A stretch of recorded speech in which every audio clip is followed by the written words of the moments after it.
Bonjour et bienvenue dans votre revue de presse de ce lundi 9 décembre 2019.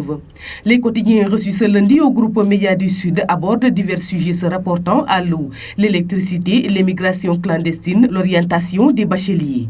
Le début de ce second mandat est assez remuant pour le président Macky Sall. Le locataire du palais fait face à des dossiers brûlants liés à la gestion du secteur de l'eau, la hausse du prix de l'électricité. Dans la même lancée, il lui faudra trouver la bonne astuce pour sortir près de 1800 000 Sénégalais menacés par la famine, sans oublier la levée de boucliers notée ces derniers jours pour soutenir le docteur Babacar Diop et compagnie emprisonnés suite à leur manifestation devant les grilles du palais, écrit la tribune qui affiche à sa une cocktail explosif.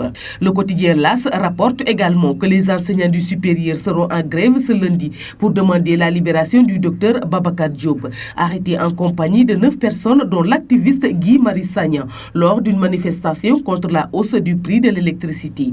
Dans Sud Quotidien, Alioune Tine, fondateur du think tank Africa Jom Center, sonne l'alerte au sujet de la hausse des prix de l'électricité, la pénurie d'eau, l'affaire de faux billets, la mort de migrants sénégalais, l'insécurité alimentaire. Source A, de sa part, donne des éclairages au sujet de l'attribution du contrat d'affermage d'eau à la société Suez au détriment de la SDE et affiche à sa une ce qui fait flasher l'État.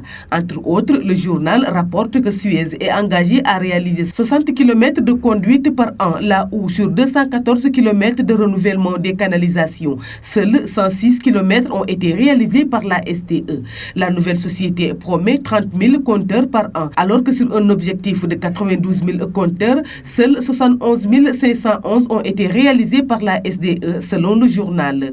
Au sujet de l'immigration clandestine, enquête fait état d'un dialogue de sourds à l'hémicycle. La mort de 15 jeunes Sénégalais en partance irrégulière pour les côtes espagnoles a occupé les débats dimanche à l'Assemblée nationale à l'occasion de l'examen du budget 2020 du ministère de la Pêche et de l'économie maritime, souligne le journal. Là où une députée de la majorité pointe du doigt la responsabilité du cercle familial, Mamadou Lamine Diallo, élu de Tekki opposition, dénonce Macky Sall ne peut pas régler l'immigration et l'emploi des jeunes. Il écoute le FMI et la Banque mondiale, rapporte enquête. L'observateur de sa part évoque le retour des 14 rescapés de cette tragédie et écrit: la mort, ils l'ont frôlé de peu, ils l'ont côtoyé et ont vaillamment lutté contre, à main nue et au milieu des vagues, selon le journal. 4 victimes sont dans la commune de Kaolack. En politique, le quotidien s'intéresse à l'enseignement supérieur et indique que l'État est loin du compte en ce qui concerne l'orientation des nouveaux bacheliers. Cette année, sur 54 000 demandes d'orientation, l'État a déjà orienté 49 000 bacheliers dans les universités publiques. L'annonce a été faite par le ministre de l'Enseignement supérieur lors du vote du budget de son département à l'Assemblée nationale, souligne le journal, notant que plus de 4 000 bacheliers sont dans l'attente d'une orientation. Le quotidien Wa Grand Place revient sur 32 ans de souffrance des 1243 policiers radiés, un bataillon avec 39 malades mentaux et plus de 115 décès, selon le journal. Le ministre de l'Intérieur a annoncé lors de son passage à l'Assemblée nationale pour le vote du budget de son département que le dossier est entre les mains de l'agent judiciaire de l'État.